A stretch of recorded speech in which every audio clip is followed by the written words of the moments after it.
Brilliant. I think we're live. Brilliant.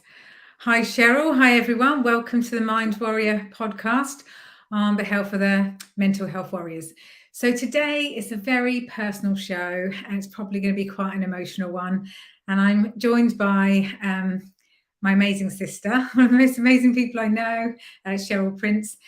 And we kind of wondered whether this was too soon. We wanted to take the opportunity to use this show to talk about what we're going through at the moment, which is pretty raw, because we lost our dad about 6 or 7 weeks ago. I can feel the emotions going already. So it is pretty raw. But as with all of the other podcasts that we do for the mental health warriors, it's about talking about things. It's about sort of creating that community. So if you're going through something and someone else is, it helps to be able to talk about it. And we just thought, do you know what? There might be other people going through this that might help, that we might be able to help by talking about this.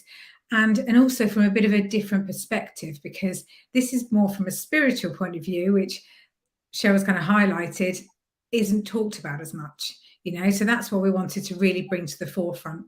And it's really about, if we can help one or two other people with what we're talking about, and also sort of what we're going to go through later on, then that's really important to us. So before we go into the show, I'm just going to play the opening short film, and then we'll talk and have proper introductions after that.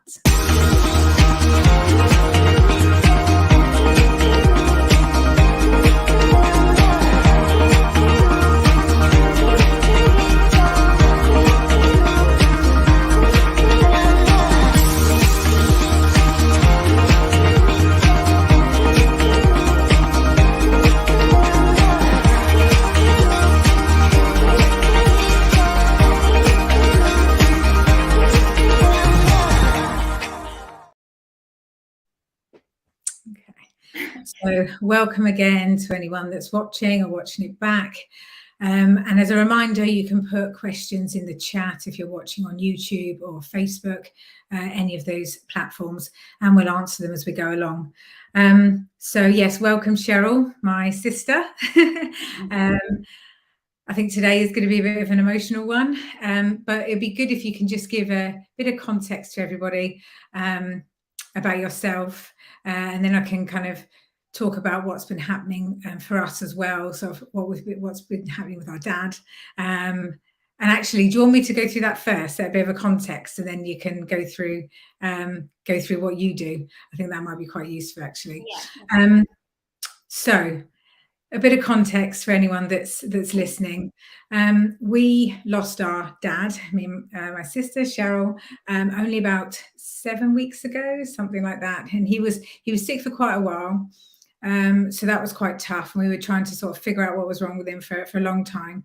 And for anyone that's gone through this experience where you've lost a loved one recently, or actually it can be many, many years ago, it's quite an emotional roller coaster, and you can be left feeling quite alone, quite isolated. You can be, have a lot of emotions going on, and have that kind of sense of loss to deal with as well. So if your life's going to be very different without them, and that's something that we're obviously really navigating at the moment, because it has only been a matter of weeks. We've only had the funeral a couple of weeks ago, and we were very lucky that we were supported by this amazing celebrant who ran the funeral, who gave us the freedom to actually hold the ceremony, the type of ceremony that we wanted, and to really honor our dad and kind of celebrate him. But also we kind of, it was all about him as a whole rounded individual. So his flaws as well, we could bring that in, and we just felt like it really represented him and what really fitted with him, and also what fitted with our family's beliefs, because we had that belief that actually this isn't the end, and that you can still connect and have a sense of your loved ones being around even after they've gone. So that's kind of where we are, and it is all very raw, but we felt like this podcast was still a good time and a good platform to be able to talk about this and be able to help possibly anyone else that's going through it. So that's a little bit of context. I think it's a good point to hand over to you, Cheryl, and let people know more about who you are, what you do, what you believe, and how this all fits in. Yeah, so I will introduce myself in 1 second, but I have to jump in and say, because this is why are we doing this now, and why is this so important, and why is this so important on a mental health charity? Because I believe that there's nothing that's going to hammer you down like the loss of a loved one. There's nothing, it's one of the hardest things to go through. And, when you've had someone all your life and then they're gone. But this is what I want to bring in straight away. I wrote a poem especially for this, Where Have You Gone? And I wrote that poem because I was in the house missing Dad terribly and just absolutely devastated he wasn't there. And then I challenged that and I said, that's not your belief system anymore. No one can ever be gone. And so I want to bring that forward to remind us. And one of the biggest passions I have is reframing death. I think we should lose that word. I think it's passed on. Death means the end of life. I don't believe you can extinguish life because you can't extinguish energy. So I think that needs to be changed and talked about. And I also think that, and I've used it many times about losing someone. But if, like me, you can still connect with spirits, you don't lose them, you just change your relationship. So to introduce me, I'm an actress, writer, and healer, and a soul guide. And they all came together in my life around the same time. So I haven't always been this way. I had a normal job. I worked in casting for 12 years in an office. I didn't really talk things soul and spiritual until I went through quite a big loss myself, changed my life. And then a lot of new kind of spiritual things happened to me, and I changed my belief system and then trained as a healer while I was training as an actress, and it all kind of came together. And so I set up a platform, in the past year or so called 5D Theatre, to bring spiritual stories and soul to the mainstream, because it's something I feel so passionate about. And I guess that passion's been brought forward even in a bigger way through not losing my dad. I just wanted to pick up on a couple of the comments there already. Sending love to you both. Such strength and power in this conversation. And Camille, I think it's I think it's really nice what she said about, no, it's over the veil, and I too connect with my parents. Which is lovely, isn't it? And death sounds like a finality, as you're saying. Yeah, lovely. Yeah. So did you want to talk about what the term kind of spiritual grief means to you as well? Because I think that's a really important one. Yes. So I, like yourself and like Dad, am a big researcher, a reader. And Dad was always wanted loads of knowledge. I found out when he was ill that he used to make his dad rent a book every week because he just couldn't get enough knowledge. And I think both me and you are the same. And so I wanted to understand grief as soon as it happened to me. I was like, I need to understand it. I need to make sense of it. And I did quite a bit of reading. And quite a famous person, Elizabeth Kubler-Ross, talks about the 5 stages of grief, which are denial, anger, bargaining, depression, and acceptance. And then she brings in 2 more, which is shock and testing different ways of living. But I felt, and even her son talks about this, about it being limited, and she brought in a new idea, and that is the stage of hope. And why I set up and bring forward spiritual grief and like to talk about it as much as possible is because that's where I feel we've lost hope because we don't understand this process properly. And I think that's the worst thing. I hate to think of people like myself when I've been through loss before, loss, not loss, I keep reminding myself, and felt absolutely devastated and bereft, and I lost hope. And this time, because of my different belief systems and because of my practice, where I speak to people that have passed over, so it's something that happens so regularly to me now. It's not even it's a question, it's a way of life for me. So I think the most important thing with that is that it gives people hope. I mean, anybody that's ever gone to see a medium and had messages relayed that they couldn't possibly have known gives them that hope. Oh, my loved one's still there, and they are. They're looking down on you. They're with you. I mean, you know, I said to you before, I'm going to get a bit emotional because I really feel Dad's here now, going, "Yay, you're doing it, kiddos." You know, I think there's such comfort in that, and I just want to say to anyone that's listening as well is, so you know, I can talk on many different levels with you, Cheryl, but we do joke that there's a spectrum of kind of spirituality. And I think the people that are sort of might be dialing in now from your community are like, yeah, we're there, we're up there. But I'm not as far on this spectrum as Cheryl. I'm so far on the spectrum, I've lost the spectrum. You're sort of way up there, and I'm the kind of like, I get the science, and I'm very much like, I totally believe that we are 99.99 something energy, but I do feel like there's such comfort in just, you know, having that sense that it isn't final, you know. And I do believe that just energy just transposes, and I do believe that our loved ones do just pass on to a different place and are still there to protect us, and you can still connect with them. But you know, I don't have the same gifts and abilities that you do, Cheryl, but I still get that comfort from, you know, taking myself into a quiet place. And if you do want to kind of know, are they there, you can actually ask, and you know, you still see those signs. You know, people do talk about seeing a feather, or you know, things like that, and you can, there's just such comfort in that, right? Just like, you know, if you are around, if there is something, please show me a sign, and then, you know, something comes up. How comforting is that, to know that it isn't just this final thing, and that it is a loss? It isn't.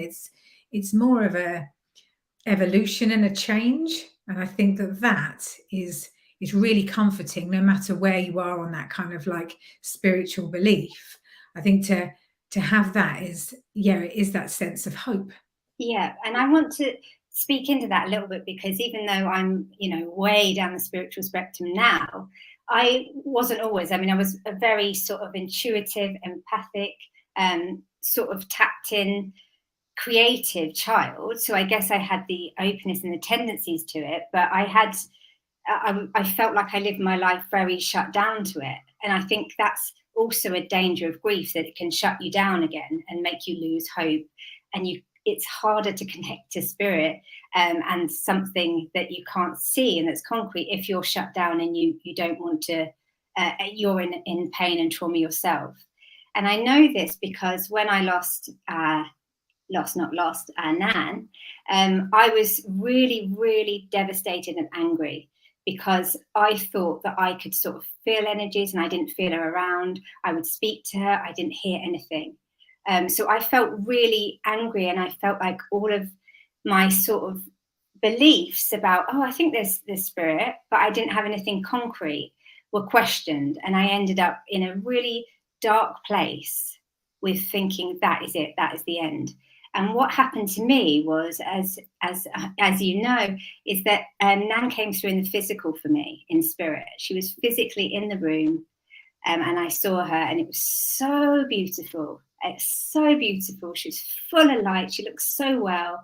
She just said to me, "Don't be so afraid."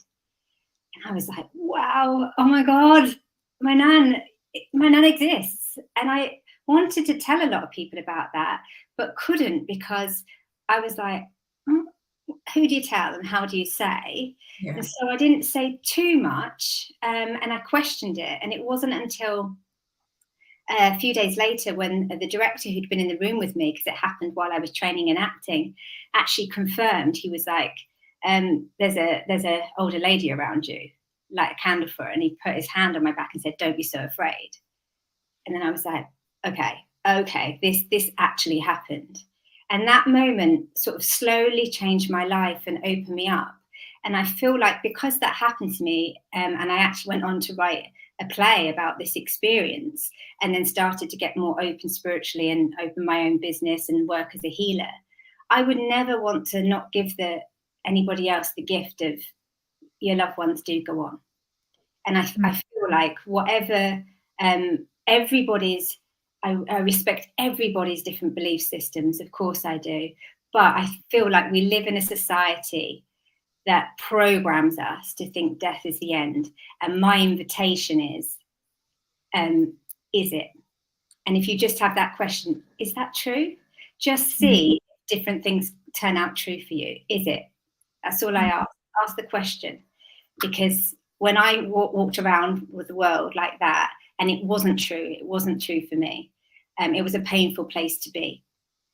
And you know what? I think that helps us with looking at anything in life, to kind of challenge it, always be curious and go, is that true about anything? You know, because that's where we can get that very sort of fixed mindset about things, and actually just challenging them and going, is that true? What else could be true?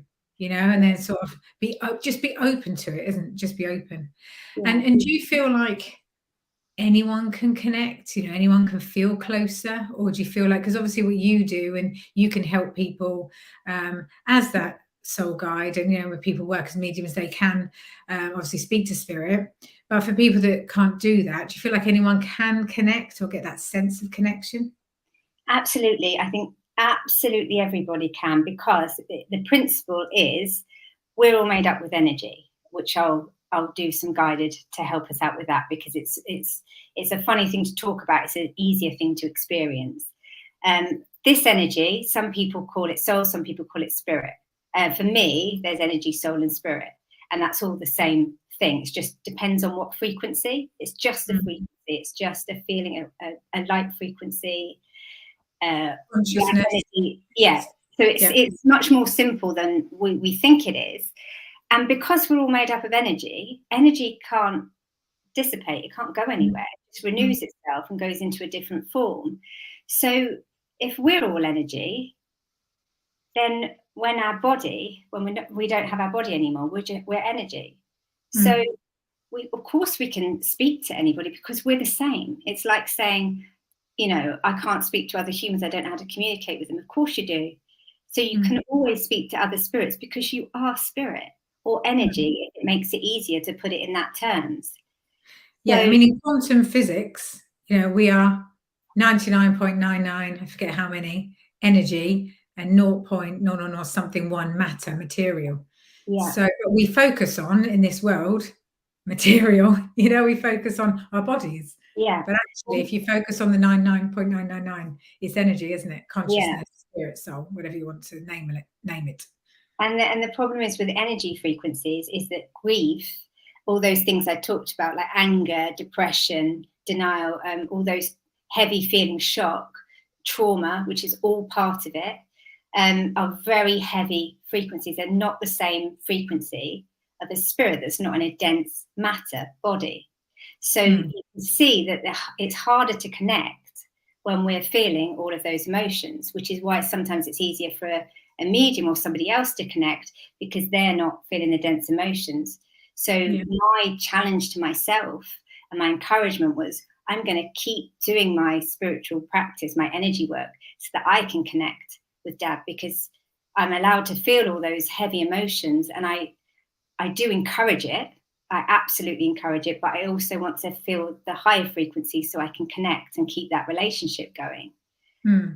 I think you have to be aware of it, don't you? You have to be aware of those other frequencies, because if you're just trying to hide them, numb them, run away from them, then it's just like a false, frantic kind of energy that you create. And so it's not just going like we just ignore them. You just be aware of them, feel them, and then actually that's what helps with the release. Yeah. And that's a really, really good point, because they have this term in the spiritual community called spiritual bypassing, which is just wanting to be radiating in the love and light energy and not in the real world. And I feel so strongly that not to do that around grief, because whatever happens is a change, and I miss Dad, you know, and that, you know, I miss him. I miss him physically. I want him here. You know, that getting used to that change is a difficult thing to navigate. And some days I won't want to. I'll just want to sit and cry. And some things will trigger me, and that's absolutely okay. That's absolutely. It is like being on the change curve, isn't it? It is change. You know, if we're not saying that it's lost, it's still change. you know, and that's the thing to navigate, isn't it? I just, before we go into that, because I think it's really important that we move on to the sort of energy healing in a moment. But before we do, it's amazing. We've got lots of comments, and I just wanted to so thank you so much for the engagement. So just wanted to go through a couple of those before we move on to that. And Adam started at the top about the difference when it comes to communication when dealing with grief, when it comes to talking to yourself or explaining to someone with autism about the grieving process. So I know that Adam's got kids with autism, so I'm not sure if that's just like how you would explain. I don't know, when you were looking into the stages of grief, whether there was anything specifically about sort of neurodiversity. Well, actually, I remember my housemate works with children with autism, and a couple of years ago, one that she was caring from outside, that she spent a lot of time with the family, the dad passed away very suddenly, and the daughter just couldn't understand it, because she was like, well, when's he coming back? When's he coming back? And she just couldn't get her head around it. So it was just like, it was a totally different process. And my thoughts are, and I've found this a lot with autism when she speaks about the beautiful children that she works with, is to maybe encourage their way of thinking rather than your way of thinking. And as in, instead, you know, when these questions come up, well, when are they coming back? They're in a different place now, and there's a different way to contact them. You know, they won't be coming back physically, but they've gone somewhere else. So it's more being open up to actually, rather than saying this is how we deal with grief, because everybody, even no matter what's going on, everybody deals with grief differently, no matter where you are, whatever happens. It's so different affected with what's going on in your life. And I actually think that we should try and meet everybody where they are with that, and be open to, oh, they need this, or oh, actually, like I've had recently, you know, putting all the clothes away or taking dad's clothes away isn't a good idea yet. Or actually, I thought it was, and now I'm crying, I can't do that. So I feel like it's absolutely the same. I don't work with autism myself, but I think it is going along with how they want to embrace it and encouraging it through their mindset. Yeah, I think you've hit the nail on the head there. It's not just about grief. When you're working with anyone, we shouldn't constrain people to, this is our standard way. I know we've talked about this a lot, about the sort of school systems, and it's just for this kind of person. We should always go and meet the people where they are. You know, we should all have that neuroflexibility. We're all not typical, actually. We're all special in our own ways. We've all got our superpowers. So who's to say one way is the right way? It's not. So you're right. I found that myself through being dyslexic, you know, as much as a lot, you know, I feel, you know, a lot of my gifts as a healer come very easily to me. And I realized it's because my brain doesn't think in a set pattern. So it means I'm very open to opening up to, because that's what I've had to use. Because if you try and put rigid patterns on me, my brain goes, I can't. Yeah. So I'm always looking for new possibilities. And that's the power of being dyslexic. But if, you know, in the school system, it certainly wasn't my superpower. You know, I was failing left, right, and center. It's a superpower, you know, but yeah, they're very creative. A couple other messages. Camille, her mum comes in dreams when things are bad for her, and her dad has lots of signs, especially his birth number, seeing all the twos. She's lovely. Anna, hi Anna, totally agree with you what you said about being just a different relationship. I never say dad, I always talk about my mum in present tense. Oh, lovely. Lorraine, we agree that comes from knowing your loved ones are still around after they pass. Lovely. And I've heard from my mum for a medium, but since then I have enhanced my abilities. She has enhanced her abilities to communicate. Well, hopefully she'll enhance them even more after today as well. On so many levels. So much love. Oh, it's really, thank you so much. Honouring grief. And then I wholeheartedly agree, grief is not linear. Oh, lovely, lovely comments. So I think that's a really nice point, actually, Cheryl, isn't it, to sort of go into this guided healing. Yeah. So what we'll do, we'll just do a little bit of energy work to help you release any trapped emotions in your body and also come up a little bit lighter as well. So yeah, which is the best place to connect with spirits, and I'll hopefully ignite a little bit of a spiritual superpower in everyone. So if everyone just wants to close their eyes and just sit as comfortably as they can, I'll just be talking you through this. And try and take a few really big, deep breaths down into the bottom of your belly. And big breaths are like when you blow your belly out like a big balloon. Really let that breath in. And if you're struggling with any tension or heavy emotions, just feel free to blow that out of your mouth. And taking another big, deep breath. And I just want you to take your attention inside your body and let the whole of the world just drop away. It's just about your body and how that's feeling. And if you can, take your attention to your feet. If you can, plant them on the floor so you feel grounded and connected. And if you're sitting cross-legged, you can just feel all the parts of your body touching the floor and making you feel safe.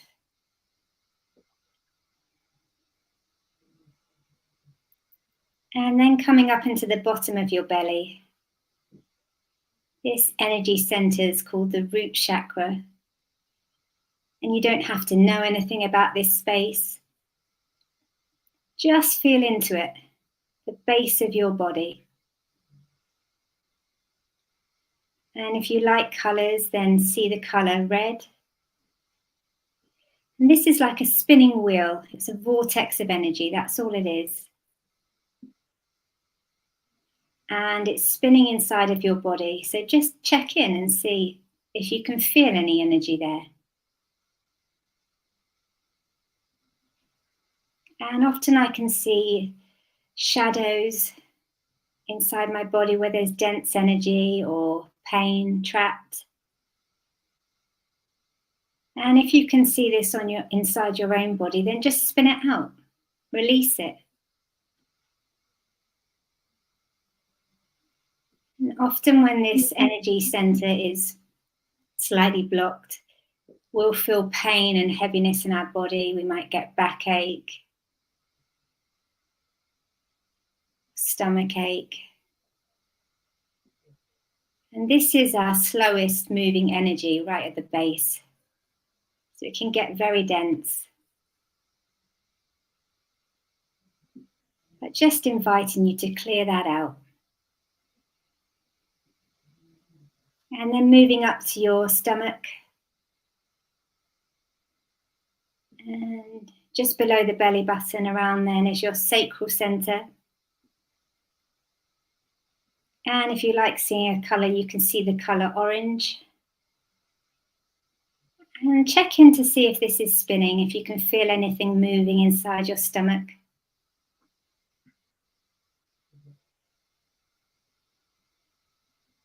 And there's a lot of emotion that we hold here.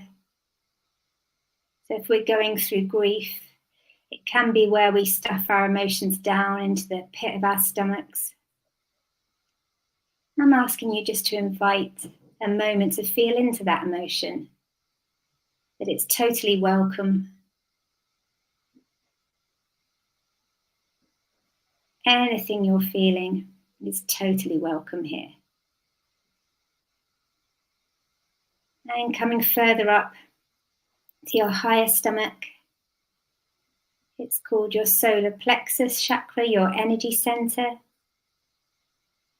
And it's a color yellow. So just see if you can see any yellow inside your body and let that spin.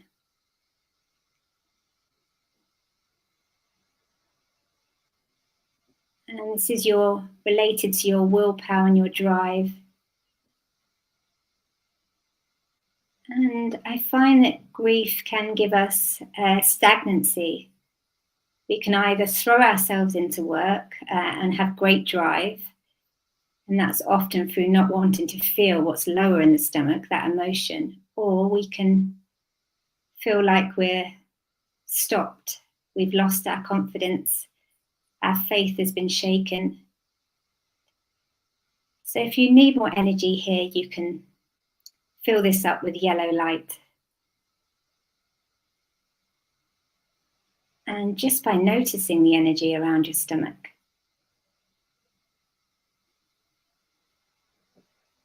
And then coming up into your heart space. This is the heart chakra, the energy center, the place most affected by the idea of loss, grief, abandonment, all of those feelings that come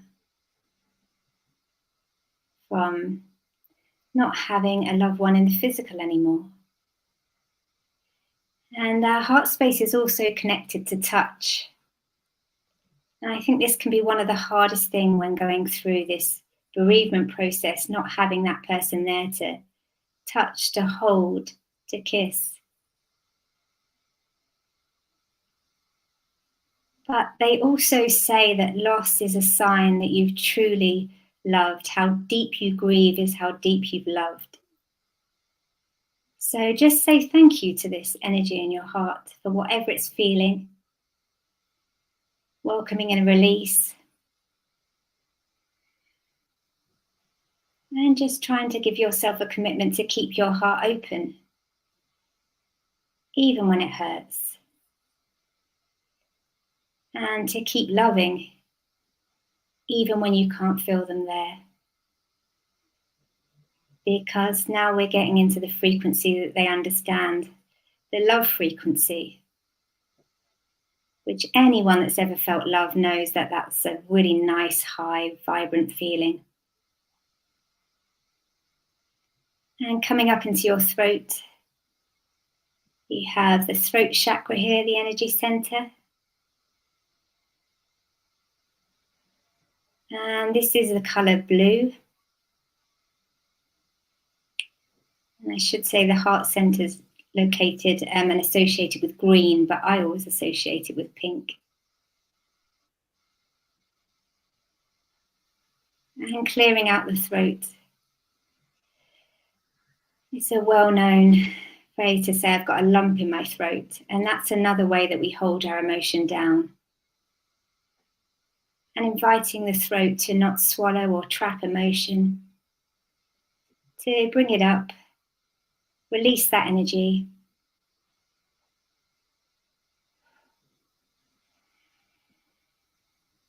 And coming up to the forehead, there's an energy center called the third eye, and that's in between your eyes in the middle of the forehead. And this is like our super brain, the amygdala. And it's actually a sense that science doesn't really fully understand. But it's how we can connect with something more. It's our super brain, I like to call it. So just feel into yours, your super brain, your third eye.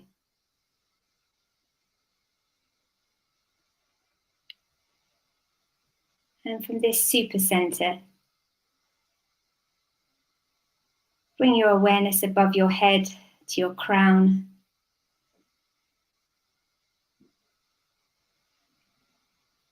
And then taking your energy out a little bit further than your body. And see if you can connect into all that is around you. Just take a gentle moment to see if there's any sounds that can come in. Any sensations. And maybe you could even ask a question to a loved one you'd like to connect with. And see if you get a sense of feeling,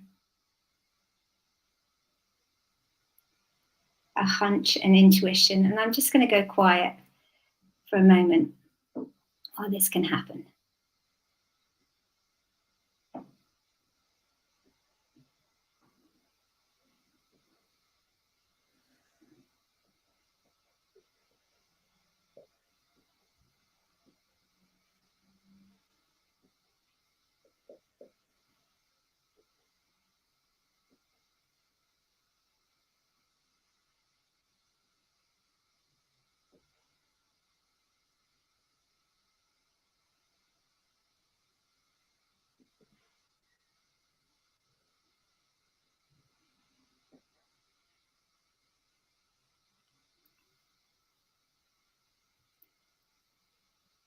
And often it can be quite simple that, as they're called loved ones, your loved one just wants to reach out and say that they love you and they want to connect with you.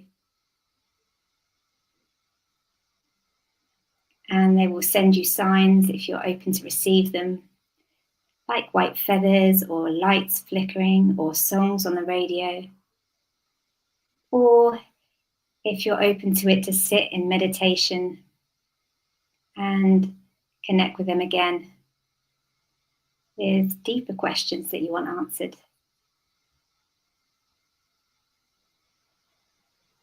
And coming back to the energy in your body, coming back to those big, deep belly breaths. And tapping your feet and wriggling your hands a little bit to ground yourself in the here and now. And open your eyes when you're ready.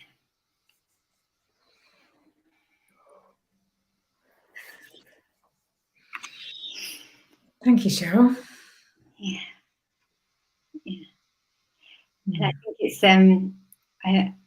jumping in that experience briefly, and I feel like it's such a different space before and after, and I think that's what I really encourage people with energy work, that it's like you can meet them at the level of their frequency.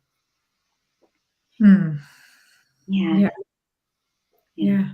It's so powerful just to sit as well, isn't it?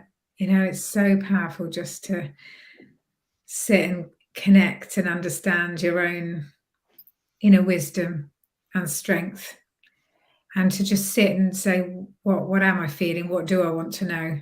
What answers do I want to hear? Really powerful.